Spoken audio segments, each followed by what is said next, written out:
여러분, 오늘은 개론입니다. 개론은 오래 안 합니다. 시작하는 날이니까요. 비가 오는데도 오신 분들이 실망하실까봐 제가 너무 짧게 끝나진 않고 10시 전에는 끝나도록 그렇게 하겠습니다. 이제 제 개그는 아무도 안 속으시죠? 오늘은 본론은 하지 않습니다. 그래서 오늘은 전체적으로 한번 복습하면서 전체 그림을 좀 그려보도록 그렇게 하겠습니다.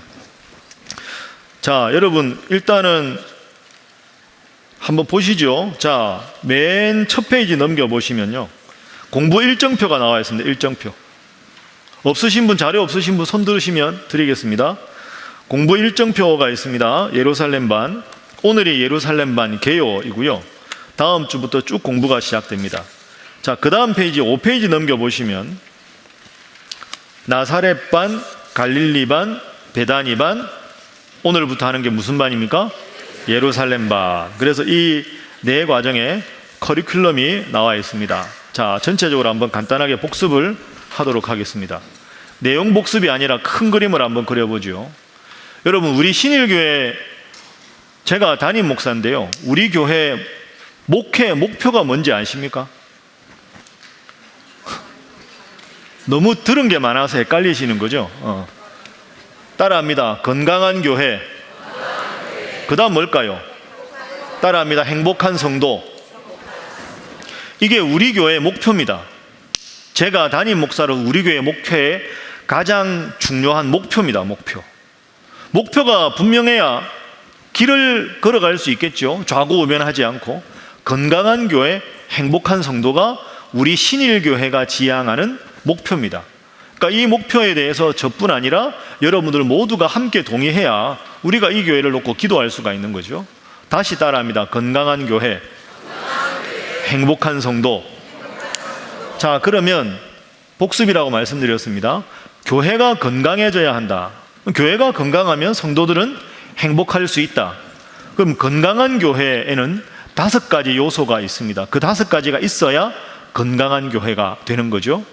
자, 첫 번째 뭡니까? 예배. 그죠? 두 번째는 교육. 여러분, 처음 하는 거 아닙니다. 제가 여러 번 이거 우리 교회 주보에 항상 나오는 겁니다. 그죠? 예배, 교육. 세 번째는 따라합니다. 선교. 네 번째 따라합니다. 교제. 성도들끼리 이제 잘 지내는 거죠. 5번째 따라합니다. 봉사. 요 5가지가 건강한 교회 5가지 특징입니다. 그러니까 저 교회가 어떤 교회야 하면 저 교회가 건강하다, 저 교회는 참 좋은 교회야 할 때 이 5가지 요소가 적절하게 조화를 이루어야 건강한 교회라는 거죠. 그래서 말씀드렸지만 예배는 우리가 영원히 간직하고 중요하게 여겨야 되는 것이고, 우리 교회 표어는 교육 2년, 선교 2년, 교제 2년, 봉사 2년, 8년 돌아가고 2년간 점검하고 다시 주제로 돌아갑니다. 올해는 무슨 해입니까? 저를 당황하게 만드시면 안 됩니다. 올해 교육의 해죠. 작년, 올해. 그러니까 바로 알고 바로 믿는 교회가 되는 거죠. 내년과 후년은 선교의 해입니다. 그렇죠? 그러면 내년과 후년은 여러분이나 저하고 공감하는 게 우리 교회가 건강한 교회가 되어야 되는데 지금 선교를 얼마나 잘하고 있는가? 선교라는 주제에서 보완해야 될 점이 뭔가?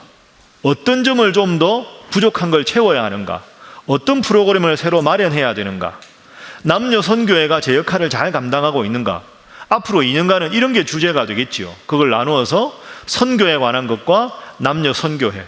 그러면 이렇게 2년간 허약한 부분을 잘 보완해내서 선교를 정확하게 자리매김시켜야 되겠죠. 그러니까 여러분하고 저하고는 내년도 표가 안 나왔지만 2년간 앞으로 우리 교회가 중점이 뭐가 되겠다 하고 여러분하고 저하고는 이미 공감이 되어 있는 거죠. 외국어 예배부도 있고, 그죠? 그 다음에 우리 교회가 해외 선교도 하고, 새로 군 선교도 하고, 남녀 선교회. 그러니까 2년간 나누어서 그런 선교에 관한 주제의 우리 교회 영역을 잘 보완해내게 선교가 강력해지고 건강해지는 거죠. 그 다음이 교제.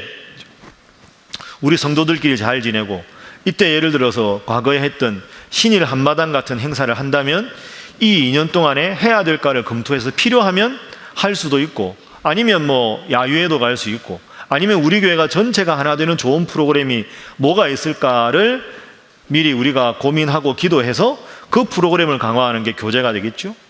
지금 하고 있는 봉사 중에서 좀 보완해야 될 점이 뭔가, 이런 식으로 2년 단위로 넘어가는 겁니다. 그래서 이런 모든 프로그램들과 내용들을 부족한 부분을 강화하고 잘 되는 걸 잘 독려해서 이게 잘 되면 교회는 저절로 건강해진다. 아이를 키울 때 엄마가 키 키우려고 촉진제 주사 놓는 거 별로 바람직하지 않지 않습니까? 잘 먹고 잘 자고 운동하면 아이는 크게 되는 거죠. 그러니까 건강한 교회가 되면 성도는 저절로 어떻게 된다? 행복해진다. 내가 우리 신일교회 일원이라는 게 자부심이 생기고 자랑스러워지니까 성도들은 행복해진다. 하나님의 집이 교회인데 하나님의 일에 충성하면 먼저 그의 나라와 그의 일을 구하면 구하지 않은 모든 것도 우리에게 주신다. 그래서 건강한 교회가 되면 행복한 성도가 된다. 이렇게 우리가 정리를 할 수 있습니다. 우리 신일교회의 목표가 뭐라고요? 건강한 교회, 행복한 성도. 그러니까 여러분들도 이 5가지가 잘 될 수 있도록 항상 좋은 의견이 있으면 소통이 통해서 건의도 해주시고 또 우리 교회가 건강한 교회가 되게 해달라고 늘 기도해 주시기를 주님 이름으로 부탁합니다. 자, 이 거대한 목표를 이루기 위해서 우리 교회가 하는 아주 중요한 2가지 중점 목회 방법이 있습니다. 그게 뭐냐? 한번 따라하겠습니다. 말씀과 함께. 그 다음 뭡니까? 따라합니다. 말씀 속으로. 예, 이건 여러분들이 그냥 신일교회라고 하면 다 소개할 수 있어야 되는 거죠. 말씀과 함께는 우리 교회 온 성도들이 함께하는 3년 1독 성경 읽기 프로그램입니다. 그래서 벌써 이제 우리가 한 텀이 지나고 2번째를 시작하게 됐죠. 이번 주부터 시작했는데 여러분 열심히 하고 계십니까? 예. 이충은 대답을 안 하시는데요. 예. 열심히 하셔야 합니다. 그죠? 우리가 뭘로 교회가 승부하겠습니까? 교회가 말씀이 약해지면 기초가 다 약해지는 거죠. 기초가 약해지면 그 위에 아무리 좋은 집을 올려도 다 바람이 불고 홍수가 나면 무너질 수밖에 없는 거죠. 결국은 하나님의 말씀, 진리의 터인이 말씀밖에 없는 거죠. 그러니까 여러분들 말씀과 함께 열심히 하시니까 오늘 저녁에도 오셨을 텐데 제가 늘 당부드리지만 여러분만 하지 마십시오. 그리고 이거 식구별로 다 사십시오. 다. 그래서 아이들 하나씩 다 하게 하고요. 여러분들도 체크도 하게 하고. 그리고 제가 여러분에게 말씀드렸죠. 70주년 때 3년에 한 번 성경을 읽으면 우리 교회가 100주년이 되면 성경을 10번 읽은 아이들이 청년이 되고 우리 교회 주축이 됩니다. 제가 아무리 생각해도 교회가 목숨 걸 건 그거밖에 없습니다. 하나님 말씀을 매일 읽어서 영적인 기초 체력이 튼튼해져야 아무리 세상이 세속화되고 아무리 교회가 힘을 잃어도 하나님을 믿는 믿음 위에 바로 서는 것이지 말씀에 바로 서지 않으면 여러분이 가진 이 신앙의 열심이 여러분의 자녀들과 자손들에게 전수되지 않으면 우리가 무엇으로 가정을 바로 세우고 교회를 바로 세우겠습니까? 그래서 말씀과 함께 열심히 하시고 안 하시는 분, 찔리시는 분 오늘부터 회개하고 열심히 하시고 여러분들 가족들 안 하시는 분들한테는 다 독려해서 함께 해서 날마다 말씀을 읽으시기를 다시 한번 여러분께 부탁드립니다. 여러분 옆에 분들과 인사 한번 하겠습니다. 제발 말씀만 하지 마시기 바랍니다. 한 번 더 할까요? 꼭 하시기 바랍니다. 이게 소문이 많이 났습니다. 말씀과 함께가. 다른 교회도 소문이 많이 나가지고 자꾸 달라고 이렇게 자료도 달라고 그러고 뭐 이러는 데가 있습니다. 그리고 지난번에 김현일 목사님이 이제 담임 목사 나가셨잖아요. 거기도 똑같이 합니다, 이거. 그래서 앞으로 우리 교회 부목사님들이 담임 목사님 되면 이미 우리가 쓴 자료들이 있으니까 그걸 그 교회에 맞게 또 하면 되는 거죠. 저는 이걸 가지고 아주 대단하게 자랑할 그건 없지만 이 얼마나 좋은 프로그램입니까? 그래서 한국 교회가 다들 성경을 매일 읽고 같은 본문으로 저는 그렇게 생각하는데요. 제가 새벽 기도 때 여러분과 같은 본문을 읽고 일주일 동안 매일 같은 본문을 읽고 이게 1년, 2년 쌓이면 제가 말하지 않아도 담임 목사 마음이 여러분 마음이 되고 여러분 마음이 담임 목사 마음이 되고 여러분 마음이 당회원 장로님들 마음이 되고 재직들 마음이 되고, 그러면 특별하게 뭐가 교회가 큰 행사하는 것 같지도 않고 대단한 일 하는 것 같지 않은데 교회가 점점 건강해지고 점점 여러분들끼리 사랑이 넘쳐나고 그러면서 교회가 잘 될 줄로 믿습니다. 그래서 말씀과 함께를 열심히 하는 게 필요하다. 그리고 두 번째가 말씀 속으로입니다. 우리가 지금 하는 게 말씀 속으로 프로그램이죠. 새롭게 만든 성경 공부 프로그램입니다. 자, 1단계, 2단계, 3단계, 4단계. 1단계가 무슨 반입니까? 나사렛반입니다. 나사렛반. 따라 하시죠. 나사렛반. 두 번째는요, 갈릴리반. 예. 교재에 다 있습니다. 그죠? 세 번째는 베다니반. 네 번째는 예루살렘반. 그러니까 지금은 네 번째 단계입니다. 나사렛, 갈릴리, 베다니, 예루살렘이라고 정한 이유는 예수님께서 돌아가시는 십자가가 예루살렘이죠. 그러니까 예수님이 태어나신 곳이 갈릴리, 그리고 처음에 제자들 모아서 활동을 시작하신 게 갈릴리, 그 다음에 베다니에서는 제일 친한 친구 나사로와 마리아와 마르다 만나고, 그 다음에 예루살렘, 그리고 베다니와 예루살렘은 실제로 2km밖에 차이가 안 납니다. 그러니까 예수님의 십자가 사건을 중심으로 놓고 보면 나사렛, 갈릴리, 베다니, 예루살렘으로 점점 예루살렘에서 다가오는 의미가 있는 거죠. 그러니까 예수님이 어린 시절부터 제자를 모으시고 친한 친구와 함께 지내시다가 십자가를 지신, 이게 우리로 말하면 신앙의 기초를 다지고 더 튼튼해지고 더 튼튼해져서 주님 앞에 아주 훌륭한 성숙한 성도가 되는 단계로 나가는 것이 1단계부터 4단계입니다. 그래서 4단계가 사실은 마지막 단계지요. 그래서 굳이 말하자면 1단계 하고 2단계 하고 2단계 끝나면 3단계, 3단계 끝나고 4단계 하는 게 제일 좋습니다. 그런데 나사렛반은 초급반이고요. 갈릴리반을 작년에 가을에 했었습니다. 기억나시죠? 뭐 배웠습니까? 많은 걸 배웠습니다. 많은 걸 배웠죠. 뭐 하나님은 어떤 분인가, 예수님은 어떤 분인가, 이렇게 이제 조직신학적인 주제 위주로 하나님, 예수님, 예정론, 구원론, 종말론 뭐 이런 거 배웠습니다. 모르셔도 됩니다. 뭐 다음에 교재 보면 다시 기억나거든요. 그렇게 하고 베다니반 뭐 했습니까? 이거는 알아야 됩니다. 얼마 안 됐는데 이것도 모르시고 이러시면 어떡합니까? 성경 배웠죠. 성경. 기억 안 나십니까? 창출, 내, 민신 뭐 해가지고 맨날 목록 쓰고 했는데 기억나시죠? 기억 안 나면 그냥 웃으시면 됩니다. 이제 이렇게 하고 이제 예루살렘반이 됩니다. 그래서 1단계부터 4단계까지 해야 되는데, 제가 처음에 갈릴리반을 하고 올해 봄부터는 부목사님들이 하기로 하다가 처음 만든 거라 전체를 담임 목사가 하면 좋겠다고 목사님들이 건의를 하셔가지고, 그게 좋은 건의일 수도 있고 미루는 것 같기도 하고 근데 이게 이제 생각해 보니까 처음 하는 거니까 제가 하는 게 좋겠다 싶어서, 그래야 이제 쉽게 말하면 흐름이 똑같아지잖아요. 목사님들마다 다르면 안 되니까. 그래서 이제 이번 여름 기간 동안 제가 이걸 예루살렘반 교재를 만들어서 이제 오늘 하게 된 겁니다. 그래서 가장 기초반이고, 기독교가 뭘 믿는가에 대한 핵심 내용, 좀 이따가 다시 복습하겠지만, 그 다음에 성경에 대한 내용, 그 다음에 역사에 대한 내용. 그러니까 기초, 교리, 성경, 역사, 이렇게 정리를 할 수 있습니다. 그래서 여러분, 이번 가을에 이제 예루살렘반을 하고요, 내년 봄부터는 수요 기도의 시간에 이 시간을 갖지 않습니다.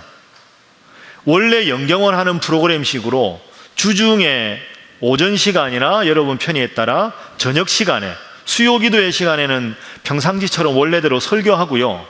그래서 봄에는 1단계, 3단계가 늘 개설이 되고, 가을에는 2단계, 4단계가 개설이 됩니다. 그러니까 두 반씩 개설되니까 여러분이 들으신 것 말고 안 들으신 과정을 수강을 하시면 되겠습니다. 그래서 처음에 제가 말씀드린 대로 앞으로는 우리 교회가 안수 집사님이나 권사님을 이제 선출할 때 다른 자격도 보지만 최소한 3단계까지는 수료하신 분이어야 중직자 될 자격이 있으니까 안수 집사 권사님의 자격 중에 하나, 그리고 장로님이 되실 분들은 4단계까지 수료하신 분 중에서 다른 자격 조건을 보고 우리가 해야 교회가 더 건강하게 바로 설 수 있겠다. 이렇게 여러분들에게 미리 말씀드렸습니다. 처음 듣는 것처럼 저를 쳐다보실 이유는 없습니다. 자, 그렇게 이렇게 해서 네 반을 구성하도록 그렇게 하겠습니다. 자, 그러면 이렇게 말씀드렸으니까 지금부터는 내용을 한번 보겠습니다. 자, 여러분 5페이지 보시죠. 5페이지는 우리 교회 등록한 초신자들이 원래 하던 게 나사렛반입니다.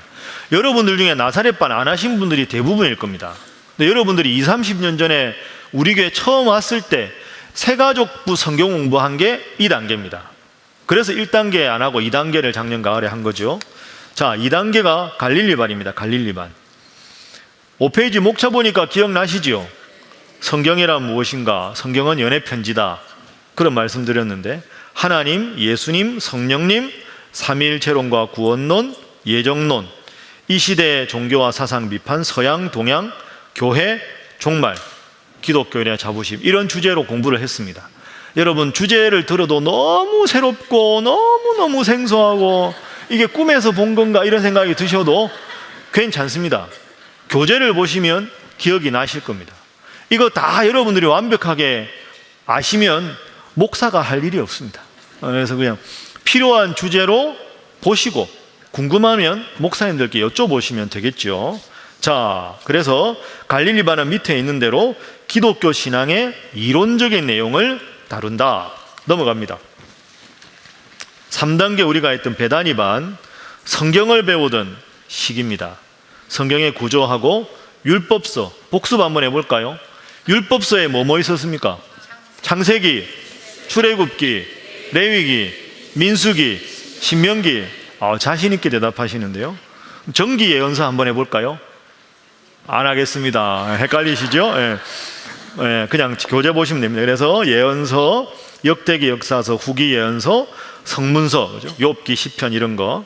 그 다음에 구약 지리 배웠고요. 신구약 중간의 역사, 복음서, 바울 서신 이런 거 쭉 했었습니다. 그래서 교재에 있으니까 필요하시면 여러분이 교재를 보시면 되겠습니다.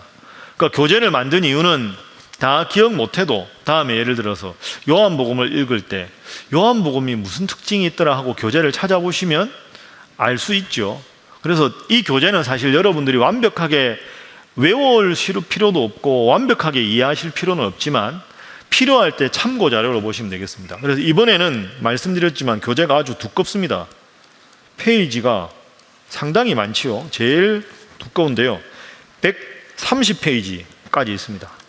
엄청나게 많지요. 왜 이렇게 많으냐? 필요할 때 참고하시라고 많게 만들었습니다. 그래서 여러분들 자료가 많다고 제가 10시까지 하거나 이렇게 비겁하게 그렇게 하지 않습니다. 끝나는 시간은 딱 맞춰서 할 테니까 걱정하지 마시고요. 자, 이번 학기 공부할 내용 보겠습니다. 7페이지 두렵고 떨리는 마음으로. 예루살렘반입니다. 예루살렘에서 예수님 뭐 하셨다고요? 십자가를 지셨습니다. 그리고 예루살렘반 공부는 십자가를 지는 심정으로 하시면 되겠습니다. 나는 죽었다 생각하고. 제일 어려운 반입니다. 교회가 수준이 있기 때문에 어려운 걸 공부하겠습니다. 자, 오늘은 개요하고요. 다음 주 2번, 두 번째, 세 번째, 네 번째, 다섯 번째는 역사를 배웁니다.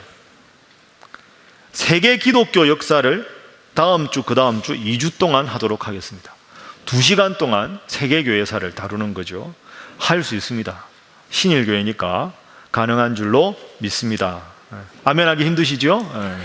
그때 가서 보겠습니다. 그래서 다음 주는 세계 기독교의 역사가 어떻게 변해갔는가, 고대와 중세를 공부하겠습니다. 자, 맛보기로 구경을 한번 해보시죠. 여러분 10페이지 보십시오. 10페이지. 다음 주에 할 겁니다. 눈으로만 보십시오. 그래서 예수님 그리고 초기 기독교, 이게 고대 교회거든요. 왜 기독교가 확산되었을까? 그게 2번에 나오지요. 3번에 보면 이름만 들어 놓으십시오. 어거스틴이라는 위대한 신학자가 나오구나. 중세로 넘어가면 아퀴나스가 나오구나. 12페이지, 13페이지 세계사 시간에 배운 게 뭐가 툭툭툭 나오고 있습니다. 14페이지 아퀴나스라는 사람이 중세 제일 유명한 사람이구나 정도만 아시면 되겠습니다. 그 다음에 밑에 보면 14페이지 르네상스 종교개혁, 많이 들어봤지만 뭐가 뭔지 잘 모르는 이런 내용을 공부합니다. 19페이지 한 장으로 정리했습니다. 다음 주에 할 하이라이트가 되겠죠. 다음 주 공부가 끝난 다음에 19페이지를 눈으로 딱 봐서 이해가 된다 하면 공부를 잘 하신 것이다, 이렇게 생각하시면 되겠습니다. 그렇다고 지금 보실 필요는 없습니다. 자, 그 다음 주에 할 세 번째는 21페이지 근대와 현대 공부합니다. 21페이지 뭐 합리론, 경험론 이런 거 나옵니다. 넘겨보시죠. 22페이지 데카르트 들어보셨죠? 누굽니까 이분이? 훌륭한 사람입니다. 그렇게 알고 되겠죠. 예. 여러분, 제가 다음에 공부할 때 데카르트 가지고 우리가 철학할 거 아니지 않습니까? 그래서 그냥 이런 사람 이래서 중요하다고 그냥 딱딱 찍고 넘어갈 겁니다. 우리가 기독교인이 뭐 철학 공부할 것도 아닌데, 그래서 전혀 걱정하지 마시고 그냥 따라오시면 되겠습니다. 24페이지 칸트, 예, 많이 들어본 임마누엘 칸트가 나옵니다. 넘겨보시고 27페이지 한 장을 이해하시면 근대 철학을 이해하신 게 되겠습니다. 미리 공부하실 거 없습니다. 다음 주에 보겠습니다. 28페이지 20세기에는 어떤 철학과 신학이 있었는가. 28, 29, 30 31페이지 20세기 중반 이후는 뭐냐, 뭐 포스트 모더니즘도 나오고 이런 걸 잠깐 공부하겠습니다. 32, 33 계속 넘기십시오. 34, 35 뭐 이상한 사람이 나옵니다. 37 오늘날 그러면 신학, 교회의 관심이 뭐냐? 37, 38, 39까지 정리를 하겠습니다. 이게 앞으로 2주간 공부할 내용입니다. 걱정하지 마십시오. 다 할 수 있습니다. 자, 오른손 주먹 쥐어 보시죠. 제가 신일교회 하면 화이팅 하는 겁니다. 신일교회 이 정도 가지고는 못하겠습니다. 신일교회 좋습니다. 자, 네 번째 한국교회 역사를 네 번째 주, 다섯 번째 주 공부합니다. 한국교회 역사 41페이지 내 신앙의 뿌리를 한번 찾아보자. 1번 언제 한국의 기독교가 최초로 전례가 되었을까? 그죠? 요거 공부를 좀 궁금하잖아요. 이런 걸 공부합니다. 42, 43, 43페이지 가면 천주교가 한국에 언제 전례가 됐는가? 자, 46페이지, 47페이지 천주교는 그런데 개신교는 언제 수용이 되었는가? 이런 것도 중요한 것 위주로 쭉쭉 공부하겠습니다. 넘겨보십시오. 48, 49, 51페이지 가보면 평양 대부흥운동, 개신교 역사상 가장 위대한 사건이거든요. 이거에 대해서 공부를 좀 하도록 하겠습니다. 넘기십시오. 계속 55페이지 3.1운동. 3.1운동이 몇 년도입니까? 예, 이 정도 아시면 되겠습니다. 넘어갑니다. 56, 57, 59페이지 가보면 일본이 우리나라를 박해했을 때 기독교는 어떻게 투쟁했는가, 이런 내용도 공부하겠습니다. 자, 62페이지부터 65페이지까지는 여러분들이 자주 질문하시는데 장로교, 감리교 이런 게 도대체 뭐가 다른가?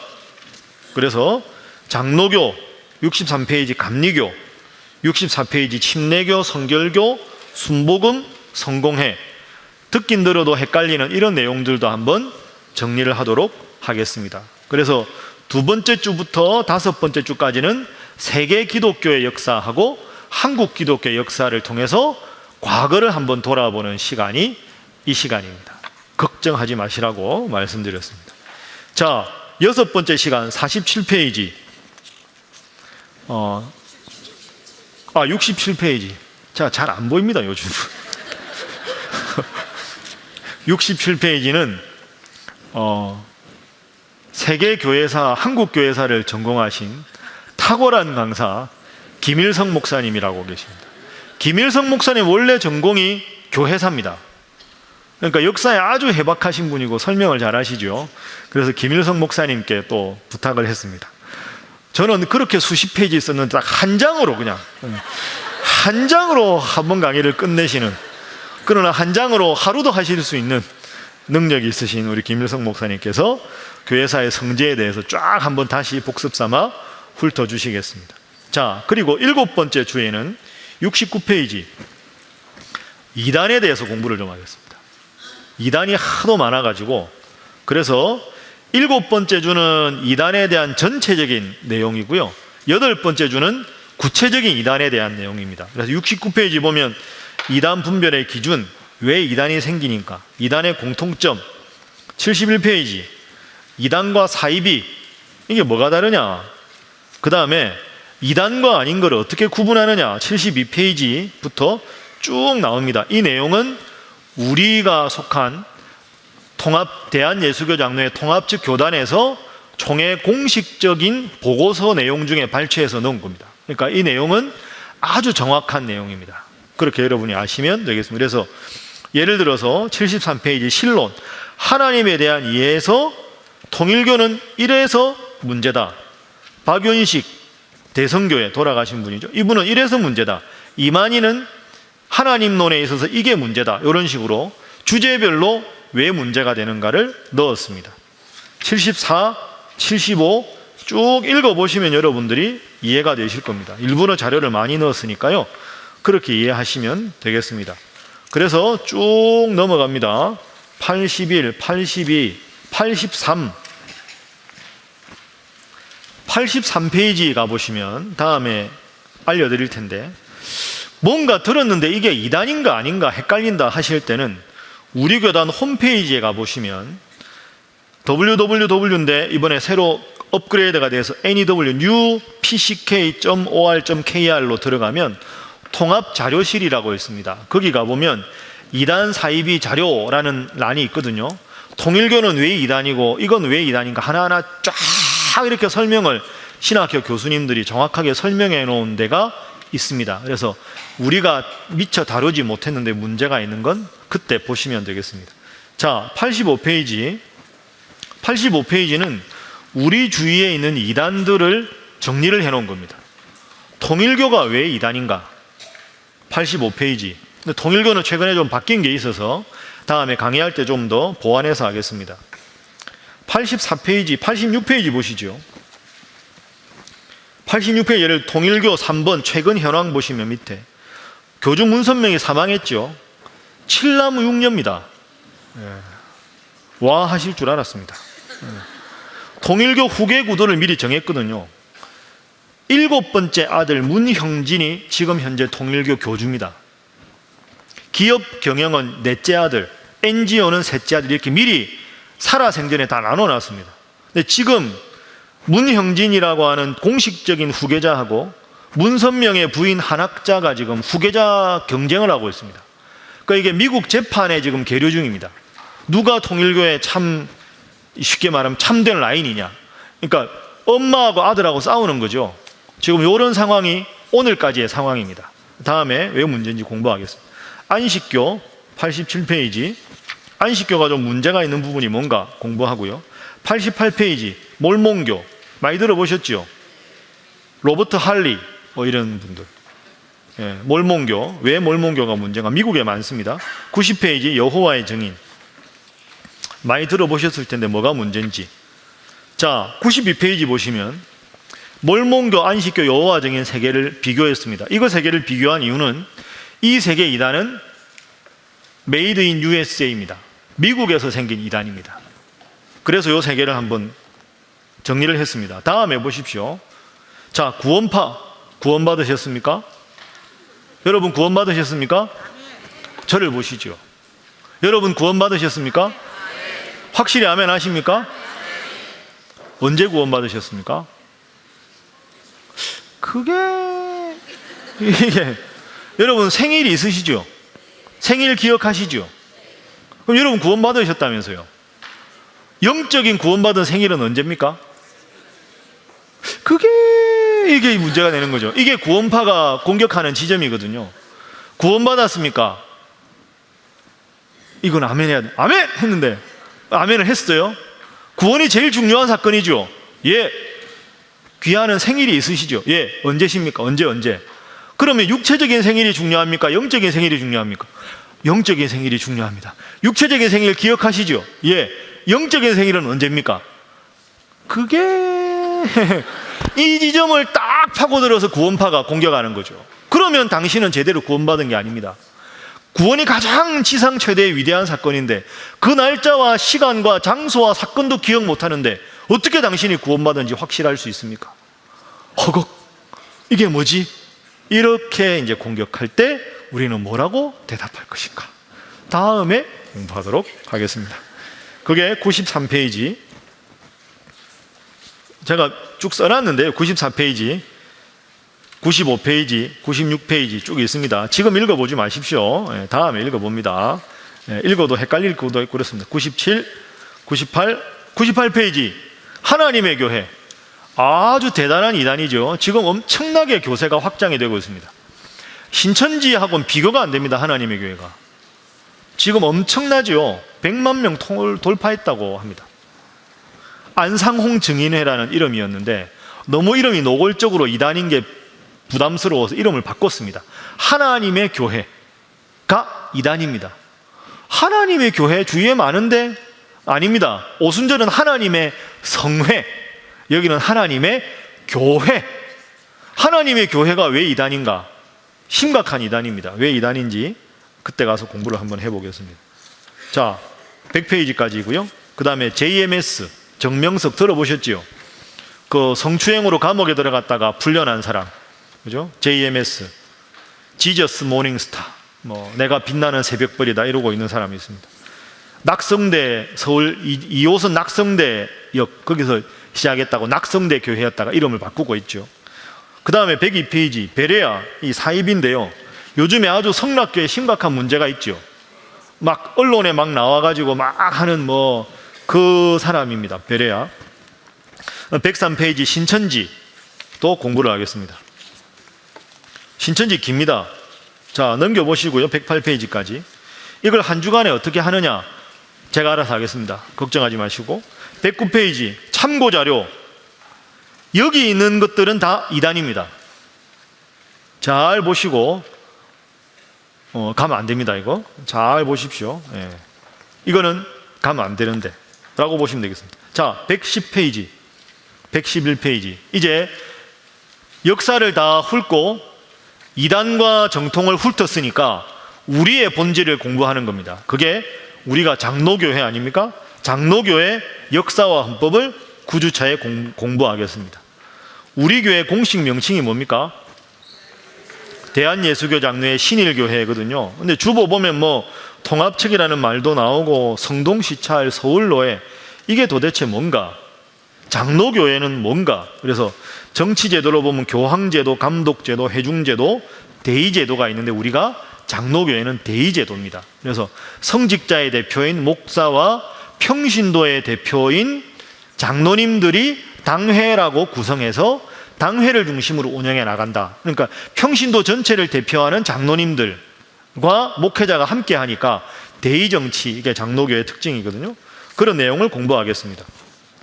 자, 112, 113페이지는 우리 교단 헌법 중에 여러분이 꼭 장로교인으로 알아두셔야 할 사항, 교인이 뭔가, 114페이지 목사는 어떻게 되는가, 장로님들은 직무가 뭔가, 그 다음에 116페이지 집사님, 안수집사, 권사님들은 어떤 자격으로 되는가, 7위회, 당회, 노회, 총회, 이건 어떻게 구분이 되는가, 118페이지 어떨 때는 재직회하고 어떨 때는 공동의회하고 이게 뭔가 이게 그런 거에 대해서 기본적으로 교회가 수준이 있기 때문에 이 정도는 상식이다 생각하고 공부를 하도록 하겠습니다.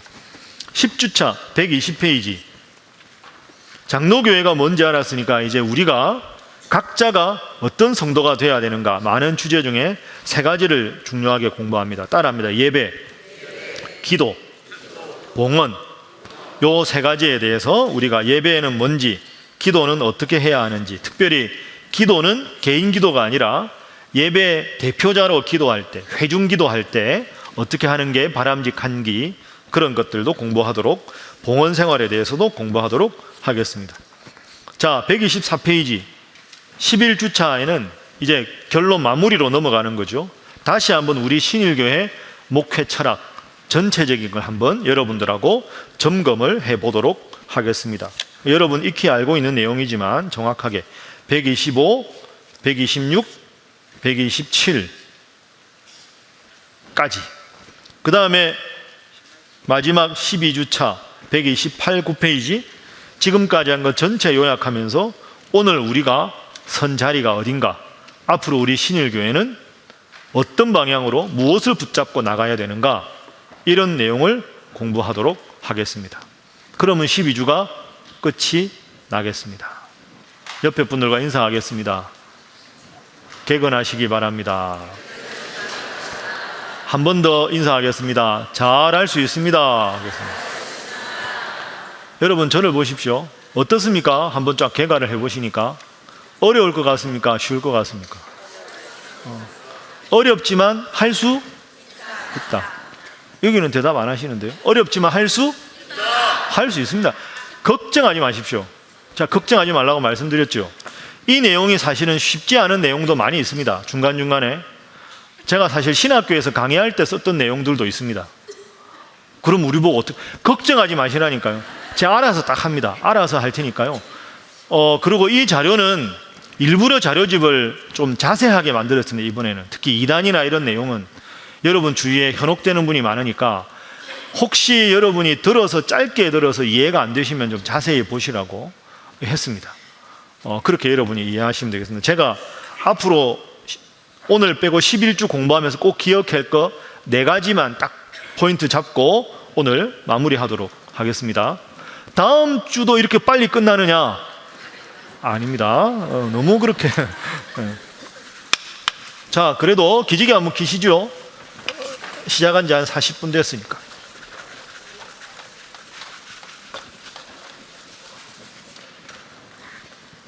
자, 첫 번째는 주의하고 기억해야 될 사항. 우리가 이번에 주로 다루는 게 앞부분에서 역사입니다. 역사. 그죠? 세계교회가 어떻게 변해갔는가, 한국교회 역사가 어떤가, 장로교회는 어떻게 변했는가, 역사를 주로 공부하는데요. 그래서 이 4번째 예루살렘반은 아까 키워드가 말씀드린 대로 역사에 관한 내용인데, 왜 역사를 우리가 공부해야 되는가, 뭐 여러 가지 대답이 있겠지만 한 문장만 제가 써보겠습니다. 여러분 잘 아시는 내용으로 쓰겠습니다. 온고, 그 다음 뭡니까? 온고, 이, 지신, 이면, 그 다음이 뭘까요? 가, 이, 위, 사, 의니라. 이게 논어의 2번째 편이 위정편입니다. 위정편. 논어 위정편에 나오는 말입니다. 우리는 그래서 그냥 온고지신 이렇게 하는데요. 정확하게 하면 온고이지신이면 가이위 사인이라, 이런 문장에서 온고지신이 나왔습니다. 그런데 보십시오. 옛것을 따뜻하게 한다, 따뜻하다 하는 것은 익힌다 하는 거죠. 자꾸 만지면 따뜻하게 되니까 옛것을 익히고 새 것을 알면 그래야 가이써 스승이 될 수 있다, 이런 뜻입니다. 그러니까 옛 지나온 역사를 알고 시대의 변화를 알아야 스승이 될 수 있다. 근데 굳이 이거를 만약에 시제로 연결시켜 보면 옛 것을 아는 것은 과거죠. 과거. 우리가 공부하는 역사입니다. 왜 역사를 공부해야 되느냐 하면, 여러분 우리가 앞으로 이단 공부하겠지만 자세히는 못 다루지만 이 이단이 처음 나온 이단이 아닙니다. 기독교 역사상 수많은 비슷한 이단들이 나왔고 그 이단을 비판하기 위해서 바른 가르침이 형성이 됐습니다. 그러니까 사실은 역사를 공부하는 건 그냥 과거에 대한 관심이 아니라 내가 지금 서 있는 이 위치를 정확하게 파악하기 위해서 지나온 역사 속에서 잘못이 무엇인지 파악해서 나한테 그 잘못이 없는지 보고, 지나온 역사에서의 훌륭한 인물이나 사상을 보고 오늘 내 것으로 삼는 거죠. 그러니까 역사는 과거를 공부하기 위해서가 아니라 현재의 나를 들여다볼 수 있는 가장 위대한 것이 역사인 겁니다. 예를 들어서 성경책이 역사잖아요. 아브라함의 역사, 이스라엘의 역사, 다윗의 역사. 다윗이라는 인물을 보면서 나는 다윗의 이런 모습을 본받아야겠다. 그래야 현재 내 모습이 나아지는 거죠. 그래서 이건 과거입니다. 지신, 새로운 것을 안다. 이것은 현재일 수도 있고 더 나아가서 미래지요. 앞으로 시대가 어떻게 변할까? 지금 이 시대는 어떻게 앞으로 변해갈까? 내가 어떤 점을 기억하면서 신앙생활을 명심하며 해야 될까? 이건 미래입니다. 스승이 되는 것은 지금 현재가 되는 거죠. 그러니까 지나온 역사를 알고 이 시대와 앞으로 시대가 어떻게 변화되는지를 알아야 현재 우리가 스승 노릇을 할 수 있다. 이걸 우리 예루살렘반으로 적용을 해보면, 오늘 우리 신일교회로 적용을 해보면, 우리 교회의 역사를 알고 기독교가 어떻게 전해왔는지를 정확하게 과거를 알고 이 시대가 앞으로 어떻게 변해갈 것인가에 대해서 정확하게 우리 교인들이 함께 고민하고 함께 알아야 이 시대 스승 노릇, 쉽게 말해 하나님이 원하시는 교회, 모범적인 교회가 될 수 있다 하는 거죠. 그런 의미에서 역사를 공부하는 것은 매우 중요합니다. 시대의 변화에 대해서는 여러분 의견을 얼마든지 수용해서 앞으로 교회가 나아갈 바를 우리가 알 수 있는 거죠. 예를 들면 우리 통합 측에서 몇 년 전부터 아주 강조하는 게 마을 목회입니다. 마을 목회. 마을에 뿌리를 내리고 하는 목회. 그 마을 목회 좋은 예가 우리가 이번 여름에 했던 뭘까요? 물놀이 한 거죠. 이게 마을 사람들이 오는 거잖아요. 그 다음에 물된 농산 만든 것도 그렇고. 그러니까 시대의 변화에 따라서, 지역의 변화에 따라서 필요를 잘 채우는 목회가 필요한 거죠. 그래야 스승이 될 수 있다. 스승이라는 말은 교회로 연결시켜보면 따라하겠습니다. 모범적인 교회, 하나님이 기뻐하시는 교회, 그런 교회가 되는 게 저하고 여러분의 목표 아닙니까? 여러분 이거 잘 생각하십시오. 교회, 저는 우리 교회 담임 목사지만 저는 대형 교회가 초대형 교회가 되는 게 목회 목표가 아닙니다. 초대형 교회가 되는 게 무조건 좋은 게 아닙니다. 하나님 앞에 바로 선 교회가 되는 게 목표가 돼야 할 줄로 믿습니다. 하나님이 교회를 부흥시켜 주시면, 하나님이 선물해 주시면 초대형 교회가 되는 거지, 그 초대형 교회가 되기 위해서 그 목표를 가지고 할 필요는 없다. 건강한 교회가 되면 교회는 저절로 부흥이라는 선물을 하나님이 주신다. 그러니까 하나님 보시기에 바로 선 교회, 모범적인 교회가 되는 게 필요하다. 그러기 위해서는 역사 공부가 필요하다. 그러므로 예루살렘반을 열심히 하자. 이게 되겠습니다. 옆에 분들과 인사하겠습니다. 열심히 하시기 바랍니다. 한 번 더 하겠습니다. 말씀만 하지 마시기 바랍니다. 안 되겠습니다. 다시 하겠습니다. 말씀만 하지 마시기 바랍니다. 두 번째는 바로 알아야 바로 믿을 수 있다. 이걸 여러분이 기억하셔야 됩니다. 바르게 알아야 바로 믿을 수 있습니다. 믿는 거 강조하는데 우리가 말씀 속으로 공부를 이렇게 하는 이유도 여기 있습니다. 여러분 사실은 우리가 이번에 이단을 다루지만 이단에 빠진 분들이요, 믿음이 없어서 빠지는 게 아닙니다. 어떻게 보면 더 믿음이 출중한데 문제는 바로 몰라서 빠지는 겁니다. 그러니까 이단에 빠진 분들 보면 믿음 없는 분들은 이단에도 안 갑니다. 왜? 관심이 없으니까. 그런데 진짜 열심히 신앙생활 하고자 하는 분들이 이단에 빠집니다. 그래서 여러분들 이단에 빠진 분들 집회하는 거 보면 진짜 뜨거워 보입니다. 왜? 열심이 있거든요. 근데 그게 잘못된 열심입니다. 분별력이 없는 열심. 그래서 바르게 알아야 바르게 믿을 수 있다. 그래서 바르게 아는 걸 위해서 열심히 공부해야 한다. 이게 두 번째로 우리가 기억해야 될 사항입니다. 세 번째는 바르게 알게 되면 우리가 실천으로 연결돼야 된다. 이거 꼭 여러분 기억하셔야 됩니다. 우리가 예루살렘만 성경 공부만 열심히 하고 쉽게 말해 머리에 지식만 많고 기도하거나 경건의 훈련을 게을리하면 머리만 큰 사람이 됩니다. 가분수가 되죠.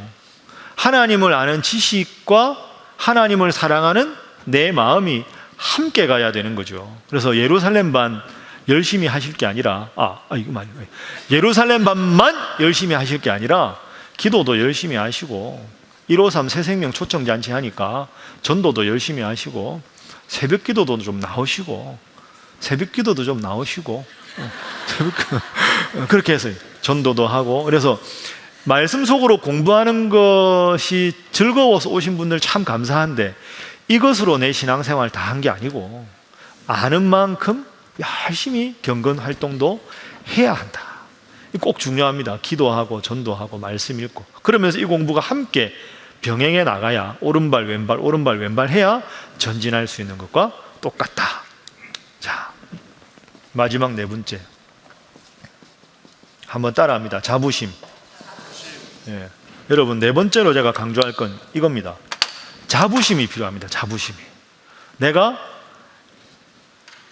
베다니반을 통해서 성경을 제대로 알게 되었다는 자부심, 아니면 갈릴리반을 통해서 기독교의 구원이 뭔지 알게 됐다는 자부심, 예루살렘반을 통해서 내가 지금 신앙생활하는 것이 어떤 의미가 있는지 알게 되었다는 자부심. 여러분, 자부심하고 교만은 다릅니다.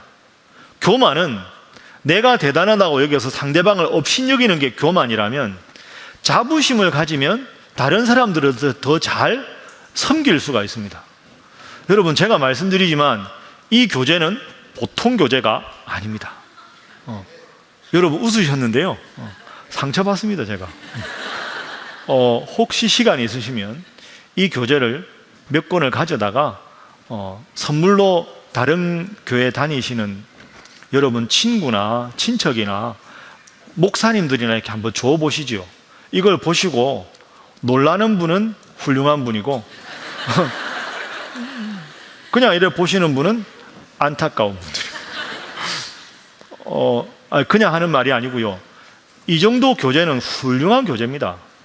이거 제가 해서 그렇다는 게 절대로 아니고요. 그럼 제가 교만한 건데, 교만이 아니라 자부심을 가지셔도 됩니다. 아마 이거에 대해서 혹시 아시는 분들, 우리 교회 성경 공부 말씀 속으로 프로그램을 이렇게 보고는 전문가는 이렇게 물을 겁니다. 이걸 누구를 대상으로 합니까? 해서 우리 그냥 수요일 날 가면 다 합니다.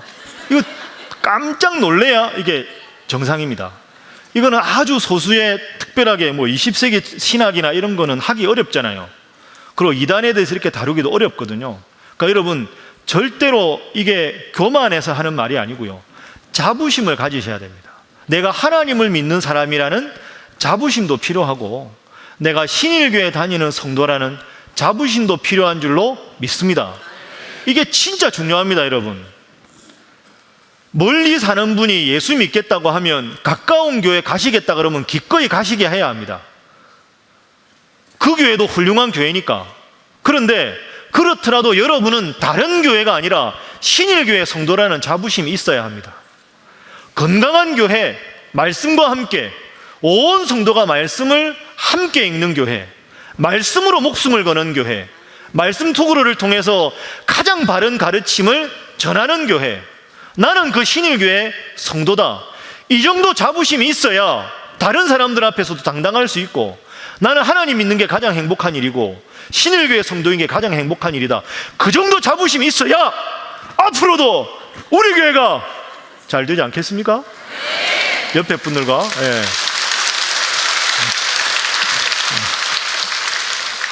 여러분, 제가 그냥 농담 비슷하면 하는, 진짜 이거 중요한 말입니다.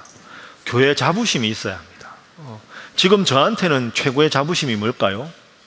신일교회 담임 목사, 이게 저한테는 최고의 자부심입니다. 그래 말씀드렸지만 제가 신학교의 교재도 쓰는 내용도 일부 들어갔거든요. 충분히 할 수 있습니다. 여러분들이 신학생보다 못한 게 아닙니다. 그렇다고 교만하지는 마십시오. 제가 여러분들이 꼭 필요한 내용 위주로 정확하게 하겠습니다. 그래서 그냥 여러분들도 이걸 자랑할 수 있어야 합니다. 예수는 믿는데 뭐가 뭔지 모르겠다. 그러면 우리 신일교회 갈릴리반 등록해보세요. 기독교의 교리를 한번 배워보세요. 나는 성경을 그렇게 읽었는데 체계가 안 잡힌다. 그럼 베다니반 한번 해보세요. 그럼 성경이 체계가 잡힐 거예요. 이단하고 이단 아닌 게 뭐가 차이야? 그러면 저하고 예루살렘 공부를 한번 해보시죠. 그 정도 자부심이 있고 교회에 대해서 그 정도 소개할 수 있어야 그게 긍지가 되고, 그래야 여러분들의 자녀들에게, 자손들에게도 당당하게 우리 교회 같이 다자, 이렇게 말할 수 있을 것 아닙니까? 그러기 위해서는 열심히 공부를 해야지, 공부도 안 하시고 자부심만 가지면 안 되겠죠. 그래서 여러분 앞으로 오늘 빼고 11주 동안 좀 힘드시지만 열심히 공부해서 여러분들이 진짜 내가 하나님을 믿고 우리 신일교회 성도라는 게 참 행복한 일이구나, 그 자부심을 가지시고, 그리고 이 교재들 1단계부터 쭉 보시고 필요한 대로 늘 강의도 다시 동영상 청취하시고 해서 정말로 내가 세상에 태어나 제일 잘한 일이 하나님 믿고 구원받고 신일교회 성도 된 것이다 하는 자부심을 다시 한번 가지시는 여러분 모두가 되시기를 주님 이름으로 축복합니다. 자, 오른손 드시고 뭐 하는지 아시죠? 뭡니까? 제가 신일교회 화이팅 하면 화이팅! 3번 하는 겁니다. 목소리 작게 해서 다시 하는 불상사가 없도록. 화이팅! 제가 신일교회 화이팅 하면 여러분 화이팅! 3번 하면 신일교회 화이팅! 화이팅! 화이팅! 기도하겠습니다. 하나님 감사합니다. 참 바쁜 시대고 수요일날 저녁에 시간 내는 게 참 쉽지가 않은데 이 보석 같은 귀한 성도님들을 오늘 저녁에도 보내주시고 이번 학기 예루살렘반에서 무엇을 공부할지 우리로 하여금 한번 훑어보며 또한 기대감을 갖고 열심히 공부하고자 하는 마음을 주시니 감사합니다. 진리의 말씀을 옳게 분별하라는 주님 말씀, 때를 얻든지 못 얻든지 항상 힘쓰라는 주님 말씀, 주님의 일꾼이라는 말씀 꼭 기억하고 우선순위를 하나님 앞에 예배하는 것, 말씀 속으로 말씀을 공부하는 것, 말씀과 함께 늘 성경을 가까이 하는 것, 이 일에 최우선순위를 두고 주님 자녀답게 살아가는 저희들 되게 하여 주옵소서. 혼탁한 세상 속에서 하나님의 자녀라는 것에 무한한 자부심을 갖게 하시고 내가 신일교회 성도로 이 공부를 통하여 하나님의 말씀을 더 바르게 이해하고 내가 믿는 하나님을 믿는 신앙에 대해서 더 잘 알게 된다는 것에 대한 기쁨과 감사가 넘치도록 하나님 함께하여 주옵소서. 주께서 우리 성도들 한 분 한 분 붙잡으셔서 12주 동안 공부하는 모든 과정 동안 성령께서 영육간의 강건함으로 채우시고 지키시고 인도하여 주옵소서. 믿고 감사하며 예수님의 이름으로 기도하옵나이다. 아멘.